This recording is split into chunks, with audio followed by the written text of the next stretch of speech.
जय श्री राम आदरणीय मित्रों, कैसे हैं आप।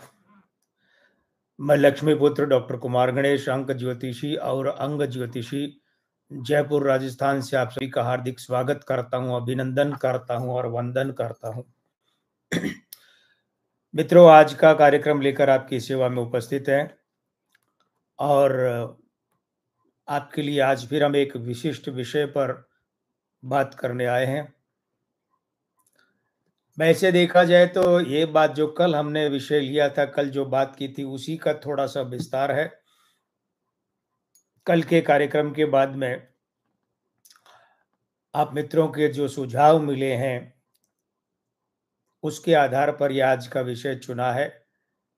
कल के कार्यक्रम के बाद में आप में से कई मित्रों के व्हाट्सएप पर ये सुझाव मिले कि अगर आप इस विषय में, जो कि कल हमने चर्चा की थी ना, कांग्रेस का भविष्य क्या होगा, तो उसमें हमने कांग्रेस के अंकों की चर्चा की, सोनिया गांधी जी के अंकों की बात की, राहुल गांधी जी के अंकों की बात की और अशोक गहलोत जी और मल्लिकार्जुन खड़गे, इन तीन दोनों की भी बात की। कुल मिलाकर 4 लोगों की बात की, एक पार्टी की बात की।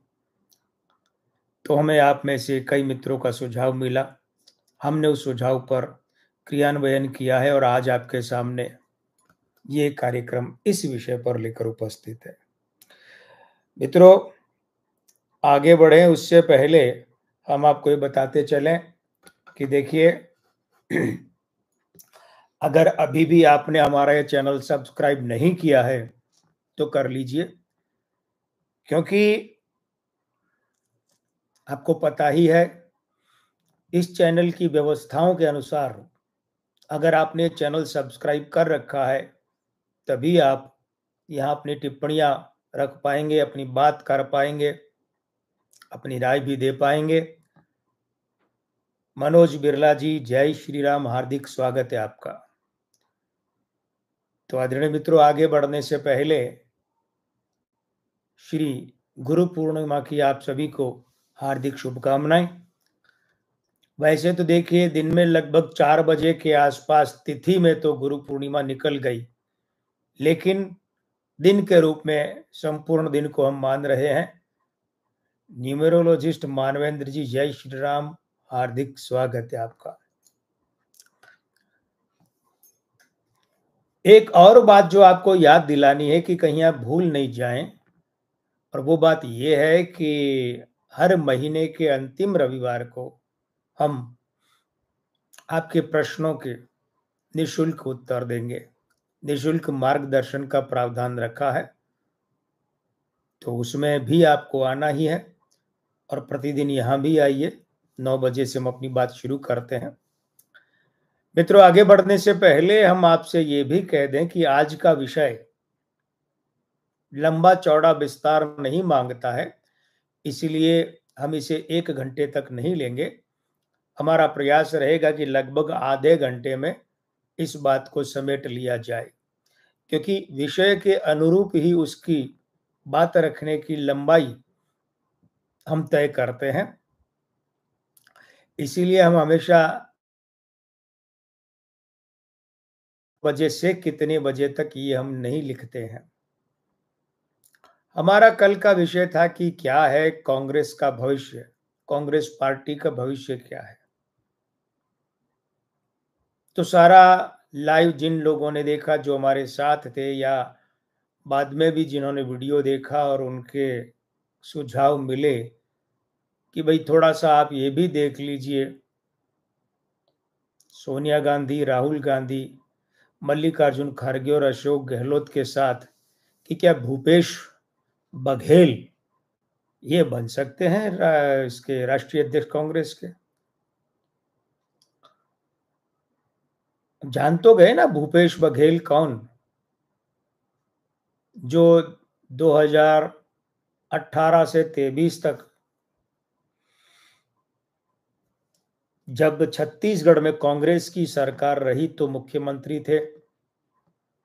राजस्थान की तरह छत्तीसगढ़ में भी बवाल हुआ था। राजस्थान में सचिन पायलट जी ने जब अशोक गहलोत सरकार के विरुद्ध या अशोक गहलोत के विरुद्ध परचम उठाया, झंडा उठाया, तो उसके आसपास में ही थोड़ा बाद में टी.एस. सिंहदेव, जो कि सरगुजा राजघराने के महाराज कहलाते हैं, पूर्व राजघराना ये, जिन्हें बाद में लगभग साल भर पहले उप मुख्यमंत्री भी बना दिया गया था। तो उन्होंने कहा ठीक सचिन पायलट वाले सुर और स्वर में कि भाई देखिए 2.5 साल की बात हुई थी, अब 2.5 साल बाद मुझे बनाया जाए। प्रदीप साहू जी, डॉक्टर साहब स्वागत है आपका, जय श्री राम। तो राजस्थान वाला एपिसोड वहां भी दोहराया गया। राजस्थान में अशोक गहलोत जबरदस्ती 5 साल पूरे करके सत्ता से बाहर हुए। कांग्रेस वालों की भाषा ये, अशोक गहलोत विरोधियों की भाषा है कि जबरदस्ती, हमारी नहीं है भाषा। इसी भांति छत्तीसगढ़ में भूपेश बघेल ने भी रगड़ रगड़ कर खींच खींच कर 5 साल पूरे तो कर लिए, लेकिन दोनों ही राज्यों में यह हुआ कि फिर कांग्रेस सत्ता से बाहर हो गई। भूपेश बघेल ने फिर लोकसभा चुनाव लड़ा, तो संतोष पांडे के सामने, शायद यही थे, राजनांदगांव से चुनाव हार गए। अब आपके सुझाव के अनुसार हम देख लेते हैं कि भाई इनके राष्ट्रीय अध्यक्ष बनने के क्या अवसर हैं, और हैं तो फिर कितने। मित्रों, कांग्रेस के अंक एक बार फिर से ले लेते हैं। कांग्रेस 2 जनवरी 1978 को सोमवार के दिन अभी वाले वर्तमान स्वरूप में अस्तित्व में आई। तो कांग्रेस के मूलांक 2, भाग्यांक 1, नामांक 3, मासांक 1, वर्षांक 7, चलित अंक 8 और दिन का अंक 2 है, 2 और 7। हमने कल के कार्यक्रम में तुलनात्मक रूप से बताया था कि सोनिया गांधी, राहुल गांधी और मल्लिकार्जुन खड़गे, इन तीनों की तुलना में अशोक गहलोत के अंक बढ़िया है, सशक्त है, अच्छे हैं कांग्रेस के लिए, कांग्रेस के राष्ट्रीय अध्यक्ष के पद के लिए। अब यहां हम बात करें तो भूपेश बघेल 23 अगस्त 1961 बुधवार का जन्म है, और अशोक गहलोत का 3 मई 1951 गुरुवार का जन्म है। पहले भूपेश बघेल के आंकड़ों की बात कर लें। मूलांक 5, भाग्यांक 3, नामांक 7, दिन का अंक 5 है बुधवार के कारण। मासांक 2 है, 8 है, और वर्षांक भी 8 है। अगस्त का महीना तो मासांक 8 हो गया, 1962 61, इसका मतलब वर्षांक भी 8 हो गया। चलित का अंक 5 है। देखिए, कांग्रेस पार्टी के अंकों के साथ अगर मेल करें तो कांग्रेस का मूलांक 2, इसके साथ में भूपेश बघेल का मूलांक 5 दोहरी मित्र युति बनाता है, 2+ का संबंध रखता है। कांग्रेस के भाग्यांक 1 के साथ में बघेल का भाग्यांक 3 न मित्र है न शत्रु है, लेकिन 1 और 3 सूर्य और बृहस्पति की युति अच्छी मानी जाती है। नामांक कांग्रेस का 3 है, भूपेश बघेल का 7 है, तो 7 3 का परम मित्र है, और 3 जो है वो 7 का मित्र है। कुल मिलाकर यहां मित्र युतियां हैं। दिन अंक बघेल का 5 है, कांग्रेस का 2 और 7 है। मतलब यह है कि कांग्रेस के दिन अंक 2 और 7 के साथ भूपेश बघेल का दिन अंक 5 दोहरी मित्र युति बनाता है। उसके बाद मासांक भूपेश बघेल का 8 है, यह कांग्रेस के मासांक 1 के साथ में दोहरी शत्रुतापूर्ण यानी प्रबल विरोधी युति बनाता है, 4- की। फिर भूपेश बघेल का 8 है, वह कांग्रेस के वर्षांक 7 यानी बघेल का वर्षांक 8 जन्म का, कांग्रेस की स्थापना का वर्षांक 7, 8-7 का मित्र है, लेकिन कमजोर कर देता है, संबंधों में दुर्बलता लाती है ये मित्रता की युति। चलित अंक भूपेश बघेल का 5 है, कांग्रेस का 8 है। 8-5 का विरोधी है, अस्थिरता लाता है, डावाडोल करता है, विचलन उत्पन्न करता है। अब यहां देखिए युतियां जो आ रही हैं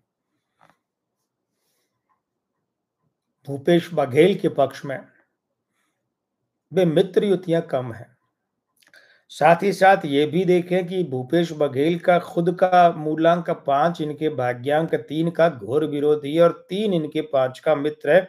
ये ठीक ठीक अशोक गहलोत के मूलांक भाग्यांक वाला समीकरण है। अशोक गहलोत के यहाँ मूलांक 3 है, भाग्यांक 6 है, तो 6-3 का घोर विरोधी है, 3-6 का मित्र। अब अंतर क्या है? अंतर यह कि 6 की 3 के साथ अशोक गहलोत जी के यहाँ जो युति है वो विरोधी युति है, लेकिन विचलनकारी नहीं है। जबकि भूपेश बघेल जी के यहाँ पर जो मूलांक आगे है 5 और बाद में 3 है, 5-3 का घोर विरोधी। देखिएगा ध्यान से, अशोक गहलोत जी के यहाँ ये मूलांक है 3 और ये भाग्यांक है 6, तो युति इस दिशा में है।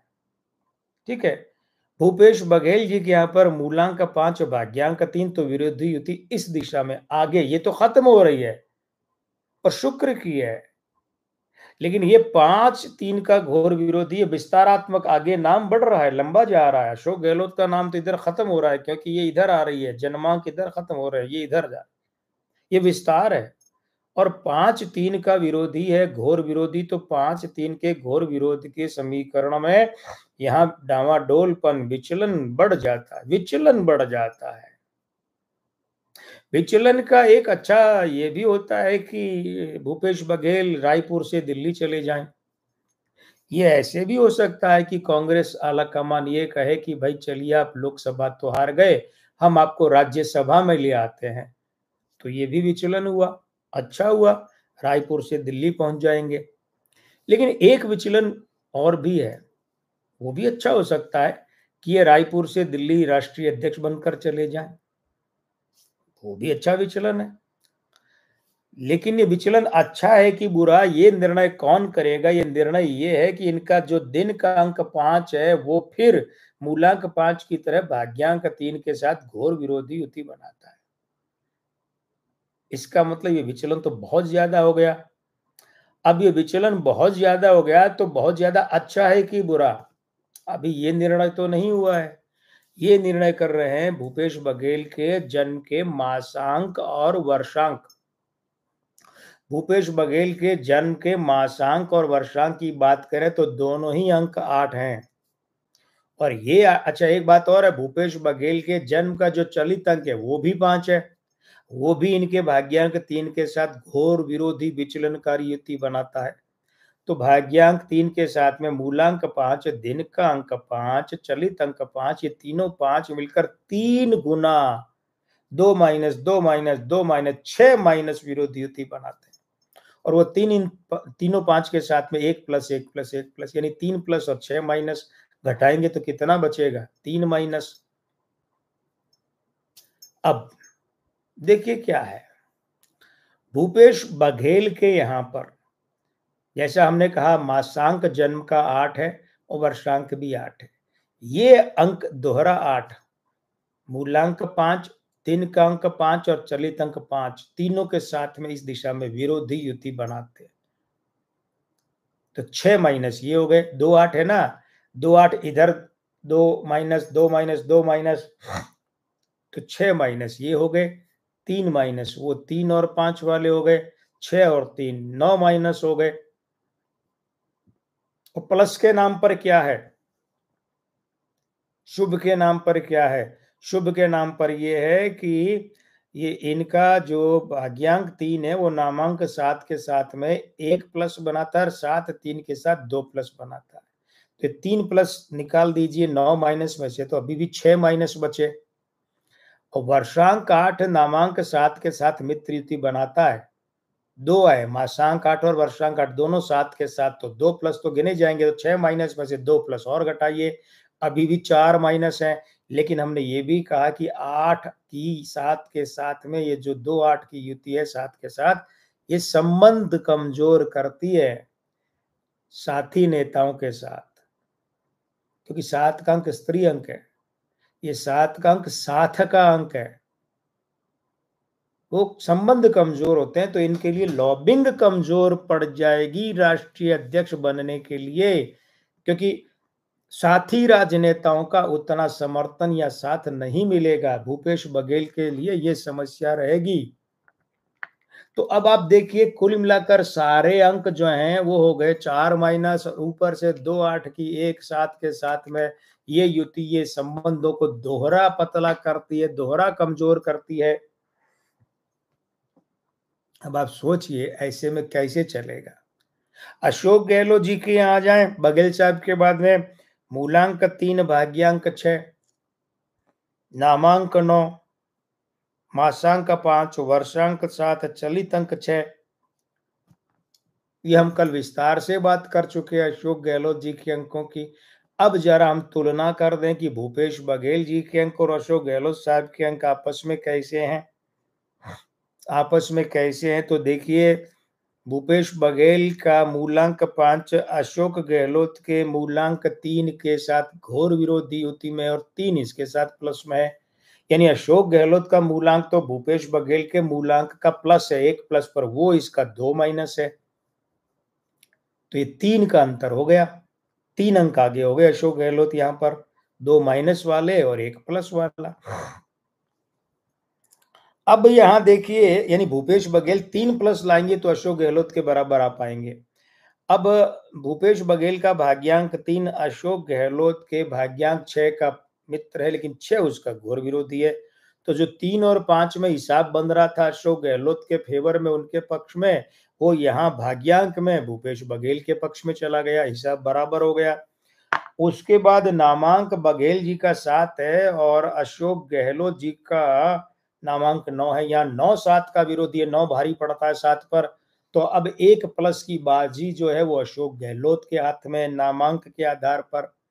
उसके बाद मासांक 5 है इनका अशोक गहलोत का, भूपेश बघेल का मासांक 8 है, वो 8 5 का विरोधी है। तो ये भूपेश बघेल के एक और विरुद्ध जाता है। तो अशोक गहलोत कितने आगे हो गए, 2 आगे, 2 प्लस। वर्षांक भूपेश बघेल का 8 है और अशोक गहलोत का 7 है। अब 8 7 का मित्र है, लेकिन ये संबंध कमजोर करता है, तो अशोक गहलोत का भी समर्थन भूपेश बघेल को नहीं मिल सकता। ठीक है, तो 2 प्लस में से 1 ये बघेल के पक्ष में गया, तो अब अशोक गहलोत के पक्ष में 1 प्लस अभी भी है। चलित का अंक भूपेश बघेल का 5 है, अशोक गहलोत का 6 है। 6 5 का न तो मित्र है न शत्रु है। और जहां तक दिन के अंक की बात करें तो भूपेश बघेल का दिन अंक है बुधवार के कारण 5 और अशोक गहलोत का दिन अंक है गुरुवार के कारण 3। अब ये 3 और 5 वाली बात वही है कि 5 3 का 2 माइनस रखता है और 3 5 का 1 प्लस रखता है। तो अशोक गहलोत यहाँ पर 3 प्लस आगे हो गए, 1 प्लस अभी तक चल रहा था, 3 प्लस यहाँ आकर के अंतिम बॉल पर तिक्का मार दिया। तो 4 प्लस अशोक गहलोत भारी पड़ते भूपेश बघेल पर। अगर इन दोनों के आपस के अंकों की तुलना की जाए तो 4 प्लस अशोक गहलोत के अंक जो है वो भूपेश बघेल के अंकों पर भारी पड़ते हैं। इसका मतलब ये है कि राष्ट्रीय अध्यक्ष बनने की जो दौड़ में है वो भूपेश बघेल से 4 कदम 4 पग आगे है अशोक गहलोत। अब इस बात को थोड़ा सा यूं समझिए कि हम यहाँ ये भविष्यवाणी फतवे के रूप में जारी नहीं कर रहे कि गहलोत ही बनेंगे, भूपेश बघेल ही बनेंगे, है ना, ऐसा नहीं। या भूपेश बघेल नहीं बनेंगे, गहलोत नहीं बनेंगे, ऐसा नहीं। हम प्रतिशत के आधार पर देख रहे हैं कि दौड़ में आगे कौन है। तो अगर इन दोनों की तुलना की जाए तो दौड़ में आगे वे हैं अशोक गहलोत और भूपेश बघेल की तुलना में 4 प्लस आगे हैं, ये भी ध्यान दीजिएगा। इस बात को दूसरी तरह से भी कह सकते हैं कि अगर कांग्रेस के हित में एक ज्योतिषीय राय दें, अपना मशवरा दें, तो फिर क्या होगा, तो फिर ये होगा कि अशोक गहलोत जो हैं वे अगर राष्ट्रीय अध्यक्ष बनते हैं और अगर भूपेश बघेल राष्ट्रीय अध्यक्ष बनते हैं तो अशोक गहलोत जो हैं, इनके राष्ट्रीय अध्यक्ष रहते कांग्रेस को लाभ अधिक होगा परिमाण में, मात्रा में। और भूपेश बघेल अगर राष्ट्रीय अध्यक्ष बनते हैं तो ये अशोक गहलोत से 4 माइनस पर हैं। तो कांग्रेस को कोई बड़ा लाभ होता दिख नहीं रहा है। राज सिंह जी, हेमंत जी, मनीषा जी, हार्दिक स्वागत है। जय श्री राम। ठीक है ना, बड़ा लाभ नहीं दिख रहा है। अब ऐसी अवस्था में ये देखिए कि हाँ, एक बात और है, चूंकि गहलोत जी से बघेल जी के अंक 4 माइनस पीछे हैं, तो अगर किसी जिद में आकर भूपेश बघेल जी को बना भी दिया जाए राष्ट्रीय अध्यक्ष, तो इसका मतलब यह है कि वे तो अपने तुड़े मुड़े से 3 साल 4 साल भी पूरे कर पाए, ऐसा लगता नहीं है। और उनके कार्यकाल में कांग्रेस पार्टी के अंदर असंतोष, बगावत, विद्रोह, पार्टी टूटना, नेताओं का इधर उधर भागना, ये कमोबेश न्यून या अधिक लगा रहेगा। लेकिन अगर अशोक गहलोत राष्ट्रीय अध्यक्ष बनते हैं पार्टी के, कांग्रेस पार्टी के, तो ऐसी अवस्था में पार्टी में एक समन्वय, क्योंकि अशोक गहलोत के यहाँ पर क्या बृहस्पति और मंगल की प्रधान है, तो पार्टी में एक ठोस समन्वय, ठोस संवाद और क्षमा कीजिएगा, अशोक गहलोत जी का जो एक बृहस्पति प्रधान एक चुंबकीय व्यक्तित्व असर करेगा, वो कांग्रेस पार्टी के हित में अधिक होगा और लाभ तब कांग्रेस पार्टी को अधिक होगा। तो मित्रों, आज का विषय लंबी व्याख्या नहीं मांगता है। आज के विषय में हमें एक ही व्यक्ति की बात करनी थी, तुलनात्मक रूप से पार्टी के साथ और अशोक गहलोत जी के साथ, वो हमने आपके सामने की। यानी कुल मिलाकर इतना तो तय है कि अगले 6-7-8 महीने में, लगभग 8 महीना, वैसे प्रकृति के हिसाब से कांग्रेस का मूलांक 2 और भाग्यांक 1 है, तो 21 का आधा कितना हो गया, 10.5 है ना, 10.5। तो वैसे 10.5 से 12 महीने के अंदर अंदर, 10.5 में भी हो सकता है, मार्जिन रखिए तो 12 महीने, बल्कि 10.5 महीने 12 महीने में राष्ट्रीय अध्यक्ष तो कांग्रेस का बदलना है। ये हम बात कर चुके हैं कि आज 21 जुलाई से मल्लिकार्जुन खड़गे, जो कि कांग्रेस के वर्तमान राष्ट्रीय अध्यक्ष हैं, आज इनका जन्मदिन, और आज ही से इनका 2.5-3 साल का खराब समय शुरू हो रहा है। और ये खराब समय सिर्फ इनके राष्ट्रीय अध्यक्ष पद की ही बलि नहीं लेगा, अपितु ये समय इनके करियर को भी पूर्णाहुति दे देगा, समापन करवा देगा। तो कांग्रेस पार्टी अब जो अध्यक्ष देखने जा रही है, हमने कल भी कहा था, आज फिर कह रहे हैं कि प्रियंका गांधी वाड्रा या राहुल गांधी अगर कांग्रेस के राष्ट्रीय अध्यक्ष बनते हैं, कल हमने दोनों के अंकों की तुलना भी की थी, या शायद गिरीश जोशी, हाँ, उनका सुझाव था कि प्रियंका वाड्रा, हमने वो भी गणना करके देखी। लेकिन अगर राहुल गांधी या प्रियंका गांधी वाड्रा कांग्रेस के अगले अध्यक्ष बनते हैं, तो मानकर चलिए कि कांग्रेस पार्टी के जो अगले 3 में से 2 साल बड़े अच्छे हैं, उनका पूरा फल नहीं मिल पाएगा। और राहुल गांधी और प्रियंका गांधी वाड्रा के राष्ट्रीय अध्यक्ष बनने की स्थिति में कांग्रेस पार्टी को अगले 3 साल में नुकसान झेलना पड़ेगा। कांग्रेस पार्टी के हित में यही है कि ज्यादा प्रतिशत में अशोक गहलोत हैं, और उनके पीछे दूसरे नंबर पर जो नाम है वो है भूपेश बघेल का। अशोक गहलोत 20-25% मान लीजिए, वे 100% है, तो भूपेश बघेल 70-75% है। 25-30% अशोक गहलोत का मामला ज्यादा है। तो इसका मतलब ये हुआ कि कांग्रेस को चाहिए, अगर वो पार्टी चाहती है कि उसका विस्तार हो, फिर से मजबूत हो, फैले, विस्तार पाए, सुदृढ़ हो, सरकारें बनाए राज्यों में, तो फिर अशोक गहलोत जी को अपना राष्ट्रीय अध्यक्ष बनाए। मित्रों, आज इतनी ही बात करेंगे, पर्याप्त है इतनी बात।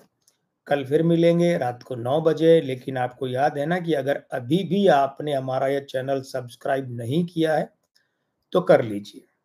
और दूसरी बात यह है कि और आगे क्या क्या विषय रखे जा सकते हैं वो हमें बताइएगा। आपके सुझाव के आधार पर विषय हमने लिखे हुए हैं, आप और भी बताइए, हम आपके सुझाए विषयों में से अगर जमेगा तो अवश्य लेंगे। और दूसरी बात यह है कि आपको पता है ना, हर महीने के अंतिम रविवार को हम आपको निःशुल्क अंक ज्योतिषीय परामर्श देंगे। तो आज इतना ही। आज के आनंद की जय। मैं लक्ष्मी पुत्र डॉक्टर कुमार गणेश, अंक ज्योतिषी और अंग ज्योतिषी, जयपुर राजस्थान से अब आपसे विदा लेना चाहूंगा। शुभ रात्रि। जय श्री राम।